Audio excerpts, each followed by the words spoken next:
It's time for another team review. We're reviewing the worst team in the AL, and that's the Chicago White Sox. We got that and more on today's action packed episode of Locked On Fantasy Baseball.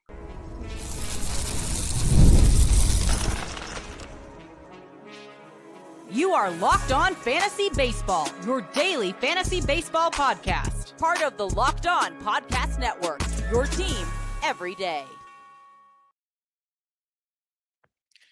Hello, fantasy baseball fanatics, and welcome to the Locked On Fantasy Baseball podcast, brought to you by the Locked On Podcast Network, your team every day. As always, we are your number one source for fantasy baseball knowledge, and thank you for making Locked On Fantasy Baseball your first listen each and every day. I'm your host, Matthew Ane. If you're watching on YouTube, make sure to hit that bell below to subscribe to the channel and give you a notification every time we drop a new episode. And if you're listening on Apple or Spotify or wherever you're getting that audio source, make sure to leave us that 5-star rating and review. Really helps out the show. Today's episode is brought to you by FanDuel. Right now, new customers can bet $5. And if your bet wins, you'll get $300 in bonus bets to use across the app. Download today. Okay, I got a really good episode for you today. Well, it's good because I'm covering it, but in terms of good, there's not going to be a lot of good in terms of the Chicago White Sox, unfortunately. They finished the season with 60 wins and 102 losses. Not really the season you'd really want to see from a team, or any team, but if we had to pick one, it would have been them. You know, the team is very lackluster. Their star, Luis Robert, didn't really perform. You know, pitching is like 0 to non-existent, and it's rough going around, but there is some bright spots and possibly some players that are going to be fantasy relevant in 2026. So let's get into that and give you what you came here for. And the guy I'm going to start off with is Colson Montgomery. Colson Montgomery got the call this year and was actually a bright spot of this team.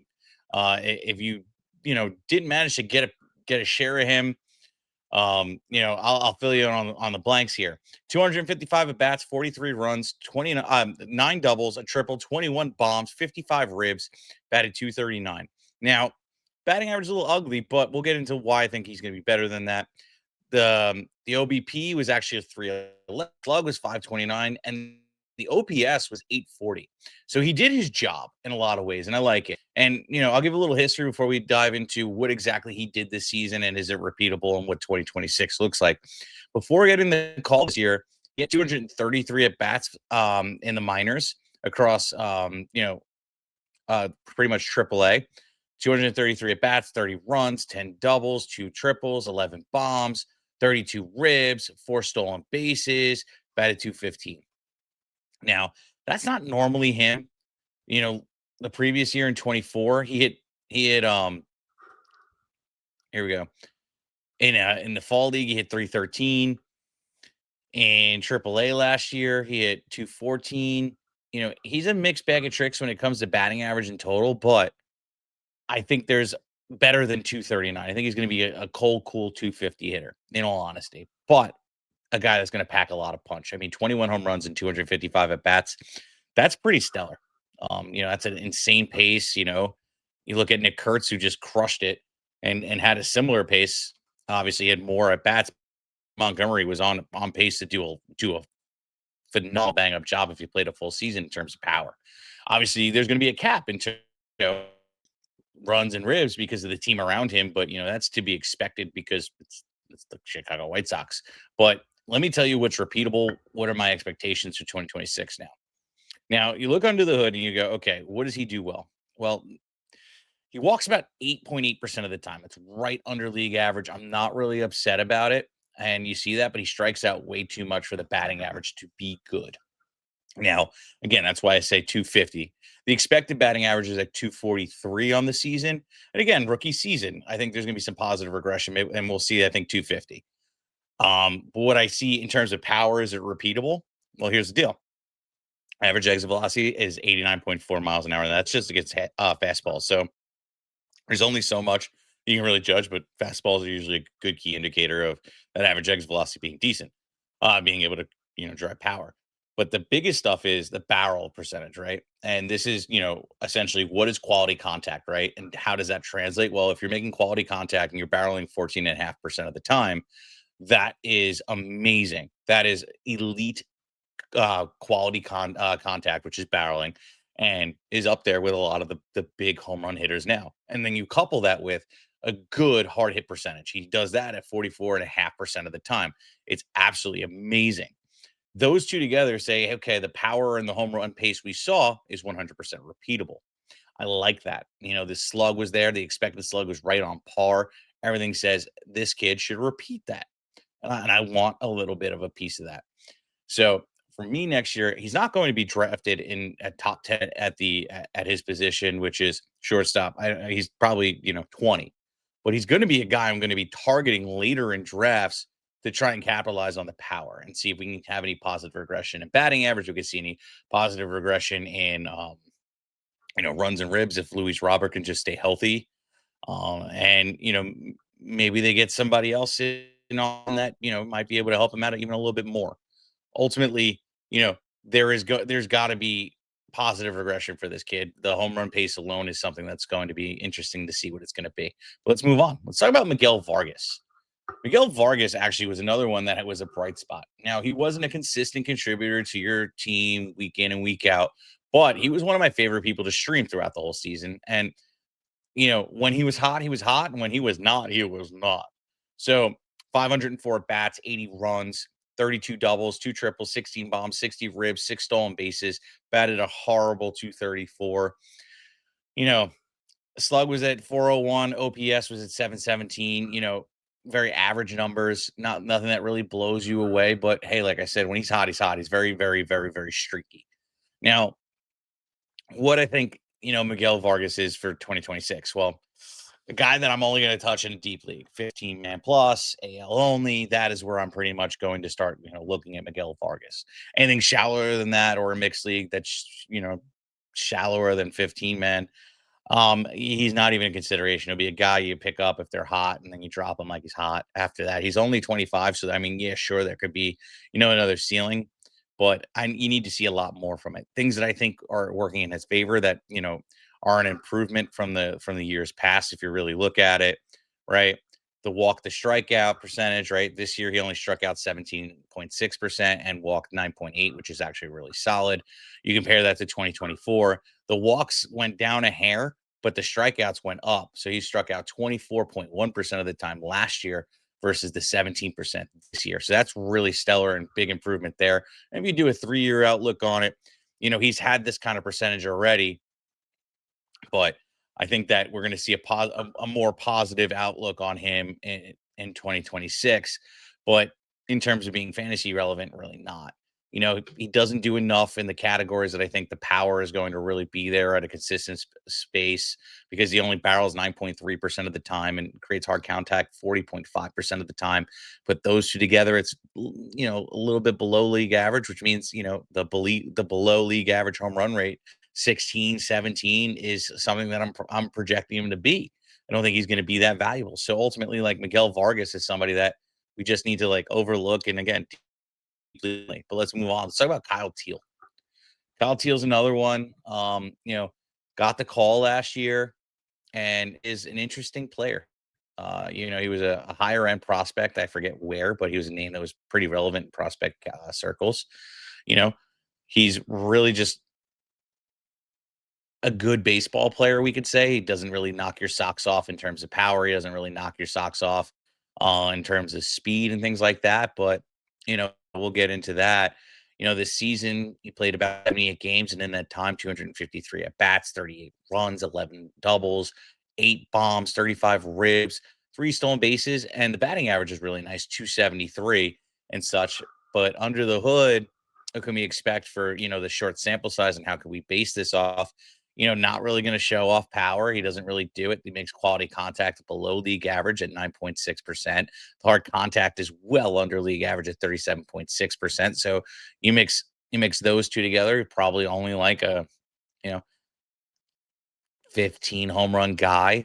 Then you look at, okay, what's his sprint speed look like? It's mediocre, 27th percentile. So it's nothing that's going to be, vibrant and viable. You might chip in 3 or 4. And he strikes out way too much to really be I would say, to persist on that batting average that he posted at 273. The expected batting average is 246. So like right now, like Kyle Thiel, even though he's a catcher, like I'm not trying to focus on him at all. He's not on my draft boards whatsoever.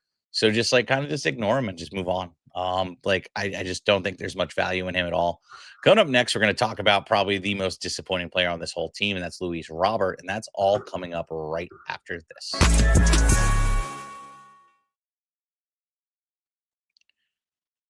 The NFL season is here, and FanDuel is making sure you're ready for kickoff with can't miss offers. Right now, new customers can bet $5, and if your bet wins, you'll get $300 bonus bets to use across the app. I love using FanDuel because it fits however I like to bet: player props, building the same game parlay, or even jumping in live as the auction unfolds. It's just makes the game even more exciting. You're checking your fantasy team. That's fun. You keep an eye on your favorite team. That's cool too. But you want a little extra energy on Sundays, place a bet. So you ready to play? Download FanDuel app by visiting the FanDuel.com to get started. That's FanDuel.com to place your first $5 bet. And you know what? I might as well help you make your first bet this week. And you know what? Got an easy one for you. Real easy. Anytime touchdown for Jalen Hurts against the Giants this week. And I'm a Giant fan, so this is really hard to say. Anytime touchdown for Saquon Barkley. And this is the contrarian one. Anytime touchdown for Dallas Goedert. And then you mix those in and you put in over on the Jalen Hurts rushing yards, and you're pretty much gold. That's going to be probably a low out payout, not a lot of good odds, but at least you'll win. You'll have your first $5 bet and you'll make some money. So head to FanDuel.com today. And all right, we're back in, and let's just continue with this. We got a little bit of some fun stuff here. Luis Robert, for instance. Luis Robert is a guy that I thought was going to be traded, and I thought was going to have a much better team and a much better season than what he did. Injuries plagued him, and just really just ruined the season. Another same song and dance for Luis Robert. And I'm just disappointed and frustrated with the organization as well. Why wouldn't you trade this kid? Now, let's get into a couple things too, because I was a Robert owner this year. So Luis Robert had 382 at bats, 52 runs, 12 doubles, 14 bombs, 53 ribs, 33 stolen bases, and batted a horrible, horrible, horrible 223. Now, Luis Robert honestly did most of his production towards the end of the season. He was really putrid most of the beginning of the season. And then right after the All-Star break, I think the kid thought he was going to get traded. And then, things kind of just imploded and he didn't. And he just, right before the trade deadline, and then imploded after, and then it came back from the injury. And then boom, he was on fire. July, he batted 353. He had 3 home runs, 11 ribs, 5 stolen bases. He was crushing it. Even in August, right before he went down that injury, another 3 home runs, 10 ribs, 6 stolen bases, batting 256. Like he was crushing it. The rest of the season, 3 home runs, 1 home run, 4 home run. That was nice. 12 stolen bases in April. That was awesome. But like, you know, May, 9 stolen bases. The stolen bases were there. The batting average was just horrendous. And, I can see the reason why not I wouldn't want to play if I was him. There's nobody around him. Now, let's look at kind of like what's going on under the hood too. And, is this performance going to be a repeat and what should we expect from him? Well, the key is, what is this dude's mindset? It's not going to be a contract year. They still have 2 more years of control, but I think this is the right year to trade him because now, I think he'll be ARB, eligible, if I'm not mistaken. I'm going to look that up while we're talking about it. But ultimately, it was too much from everything reading. It was too much of a discount to keep him for next year than to trade him and lose out on some of that control and contract.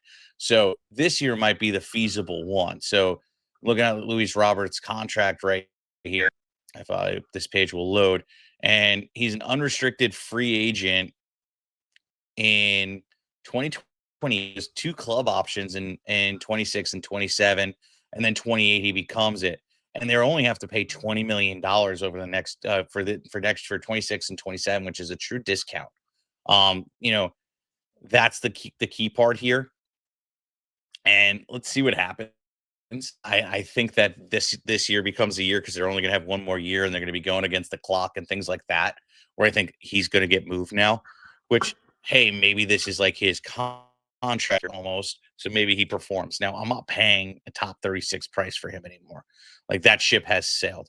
What we're gonna do for Luis Robert now is we're gonna be like, all right, I'm gonna try and snag him as my OF4, my OF5, my first bench bat, things like that, where you know you can get your return for your pick, right? Like we don't know unless this kid comes out like absolutely crushing in the in spring. I ain't touching him with a 10-foot pole, unfortunately. So it is what it is when it comes to Luis Robert. Just a curious case that we're just gonna have to keep following. Let's move on. Let's talk about Drew Thorpe, starting pitcher. Now he didn't play a lick this year. So you're probably looking at me like, okay, who the hell is Drew Thorpe? Well, Drew Thorpe went down to injury last year in 24. He had a bone spur issue in his right elbow, led for a setback in 2024 season ending surgery. And this latest surgery caused him to miss the entire 2025 season, but he'll be ready for baseball in July of 20 June or July of 26. So obviously we're not going to be drafting him at all next year, but he's a name to pay attention to. I like Drew Thorpe. I think he's a very talented, pitcher. It's not just because he originally originated from, the Yankees. He went over there in a trade, but it's just what the kid did, how he performed, etc. What the kid's baseline is, and things like that that are really hone in on him.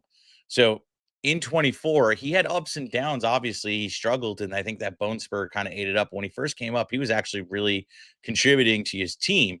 He managed to start about a grand total of 44 innings and started 9 games, and it was more towards him getting destroyed and his elbow giving up. That was where a lot of that stuff came from. He was pretty good, in all honesty. So I'm gonna ignore the ERA at 5.48. You look at just like the other stuff where the tangibles that I like about him. It's just like the stuff looked good. You look at the minor league profile, and that was really good. Like what he did in 24 before getting called up, 60 innings, 56 strikeouts, a 1.35 ERA with a .86 whip. You go back a year before that, and he was a 2.78 ERA, then a 2.67 ERA in college. Dude has just always been successful throughout his whole minor league career. He's not a guy that's truly going to really knock your socks off in the strikeout category in most years. But, in 23, he did manage to do that, which was interesting. 139 innings pitched, but 182 strikeouts. But then you look at, what he did in 24, and it didn't really follow through. I don't think he's going to be a K per inning guy right off the bat. I think we're right under it or right at it. Um, there's just too many things going on for him. I think he needs to catch up in baseball as a whole. Doesn't have a fast fastball. It's only 91 miles an hour. So it's not like it's something that he can really sit on and just rely on him, blow past people. He has to be deceptive, and his stuff has to have good movement and things like that in order to really accomplish his goal. He does have a nice little arsenal, though. He has a changeup, a four-seam fastball, slider, cutter, sweeper. Loves throwing the changeup, though. He throws that 35.5% of the time, and he gets good results with that. Gets guys to whiff on that 37.9% of the time. Four seam fastball, he also leans on. It's really just like almost like a two pitch pitcher. 32% he throws that, and that pitch got hit around just a little bit, but the expected batting average was much higher. He had a batting average on that at 245. It was really looking more like 306. So the fastball wasn't as strong. I hope that he takes that down a little bit, mixes in a little bit more slider and cutter into that mix, and I think he'll have more success. Specifically, that cutter looked filthy in 24. Honestly, that had a 182 batting average with a 207 expected batting average, and the sweeper is interesting too. It gets good movement, and he got to put away with that 16.7% of the time. I do like Drew Thorpe a lot. I think he has a lot of potential when he does come back. So he's a guy I'm going to be stashing once the season starts to see what's going to happen as it gets closer to him returning. Drew Thorpe is going to be an interesting player to add. So let's see what happens with him, and just pay very close attention. Don't forget that name. Sorry about that. Guys, coming up next, I got a rookie that I really want to talk about, Noah Schultz, and some other pitchers that were on that team that we probably should at least talk about, right? Maybe not draft, but talk about at least. That's all coming up next.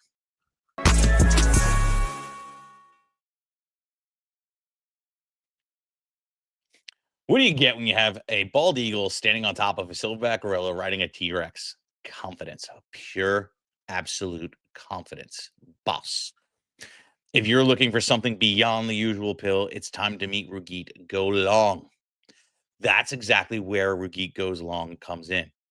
This isn't just an ED pill. It's not a total game. It's a total game changer for your confidence. Go Long combines 2 doctor trusted medications in a dual action formula. So you can get hard and go the distance. Yeah, buddy. The effects can last up to 36 hours. That confidence all day, all night, and evening the next day. The process is simple. Connect with a board certified doctor 100% online. If prescribed, your treatment ships discreetly right to your door. And if prescribed, your treatment ships your shipment is super discreet, which I had to read twice because you don't want anybody knowing, right?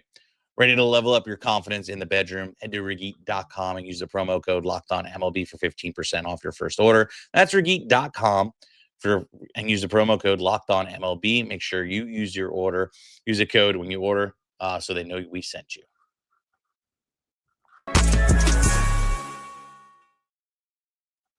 All right, let's get back into it. Nolan Schultz, as I promised.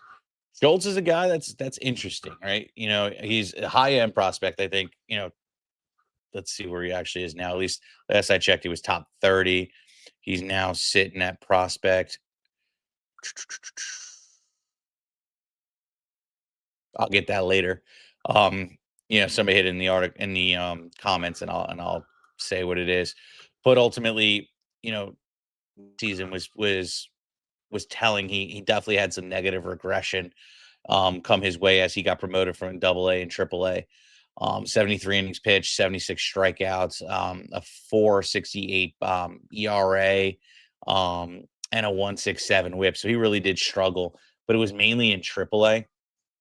He had a 9.37 ERA through 5 starts and 16 innings, which those small sample sizes can really elevate your ERA, especially when you have bad outings. But ultimately, like in AA, where he was last year and was successful with a 1.48 ERA in 24 and 25, he had a 3.34, still pretty good. Dude's definitely, right at the K per inning, has potential to go well over a K per inning because last year he had 88 innings pitched and 115 strikeouts. ERA was sub 3 at 2.24. Like, doesn't really walk guys, which is surprising to see last season. Maybe they were working on some things like releases or grips or etc. that was changing the way he kind of, had his mechanics for baseball, or working on a new pitch. This is the stuff that is always interesting about specifically pitching prospects. It's not always telling what the actual what's the word I'm looking for? Um Spit it out, Matt. What exactly is going on in his development phase, right? Like, are they working on something? Because nobody really knows. It's minor league. 90% of the people aren't even caring about it, except for us nut jobs that love, baseball as a whole and fantasy baseball as a whole, and want to know who the next guy is to pick up early. So, these stats aren't really provided to us, but usually when I see a guy negative regression, and also to the promotion too, also probably had something to do with it, but again, size, what caused some serious negative regression, almost 2 runs, just if you look at just AA from last year to this year. And then the promotion, what exactly were they doing that was not successful, that didn't translate onto the field? And are we going to see positive regression next year? And that's kind of the things we need to pay attention to when it comes to Schultz. So I want to see how he starts off in the minors, and then constantly keep an eye on him, because if he gets the call and he does figure it out and whatever they're working on, again, it's complete total speculation, then I want a piece of that pie. I think next year's the year he's due up. It's just a matter of when and if he's performing. So Nolan Schultz is somebody I'm definitely going to be keeping an eye on. Obviously not drafting. Dynasty leagues I'm going to be targeting because of the negative performance last year. See if I can get him on my team. But other than that, I don't really care. But let's move on. Let's talk about Sean Burke. Sean Burke, another starting pitcher here. Honestly, he's an interesting guy, but not really too interesting, so don't harp on him too much. 134 innings pitched, 133 strikeouts, an ERA of 4.29, a WHIP of 1.42. Like, he kind of had a bad season, But I like the K per inning stuff. He was good in a pinch if you need to get a good start out. But I'll tell you what, everything we see regarding what his batting average, what his ERA is, I think is going to be much, much, much, much, much, much worse. Um, Expected ERA was actually a 5.15.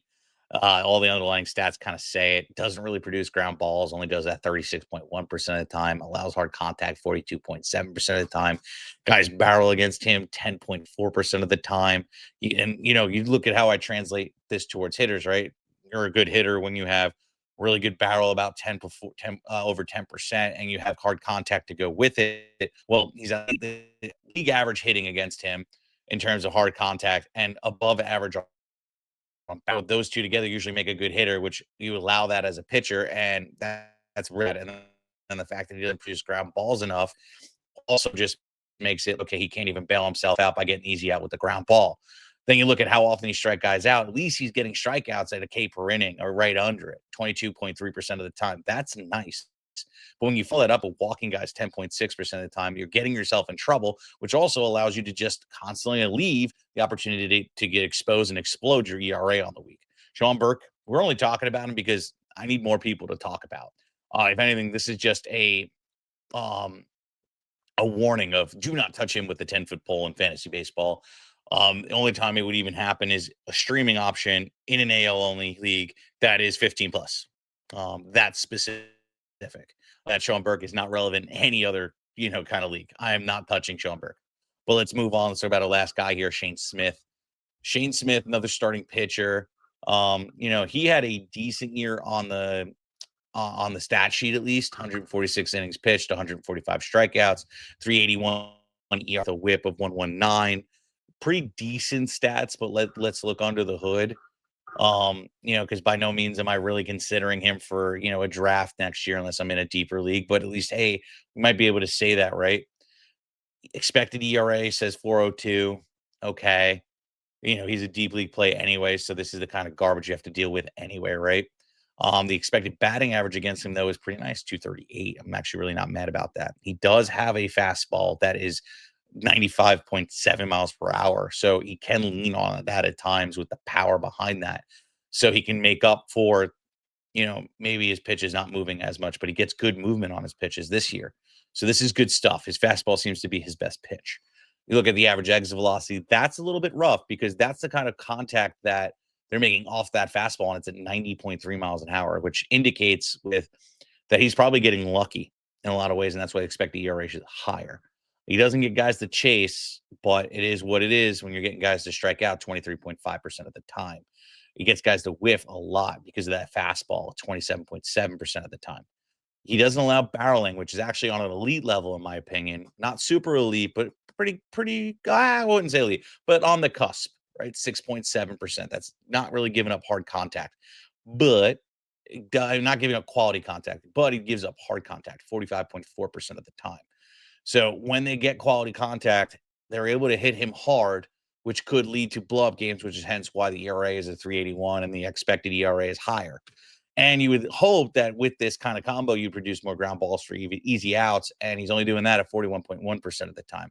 Like to see that cross at 45, 46, 47%. And you can actually see him, maintaining a 381, maybe even get to the 3.5s. So that's some pitching adjustments. I think we need to add more pitches into the pitch mix. So like the four seam fastball, he throws 45% of the time, right? He puts guys away with that 23% of the time.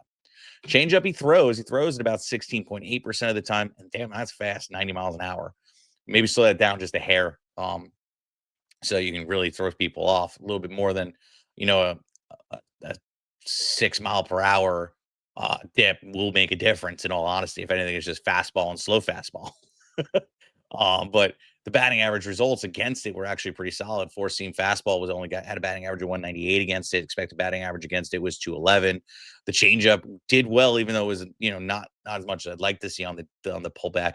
200 batting average, 261 expected. That's where okay, slow down a little bit, really get the deceiving on it, and I think we'd do it. Curveball, he has it, throws that about 14% of the time. It's good, but not. There's potential to be worse because it has expected batting average of 284, but he puts guys away with it a lot, 24% of the time. That's key. So it's an effective pitch, but I would love to see him get, do what he needs to do to get it there across that threshold there. Sinker, Leans on that 11.6% of the time. That thing he throws hard. It's like 95 miles an hour. That's pretty impressive. 222 batting average against it, but he got super lucky. In all honesty, expecting batting average against is 277. That is not good. And on top of that, he's not getting good movement on it anyway. So it's one of those things. You got to just look at him and just say, okay,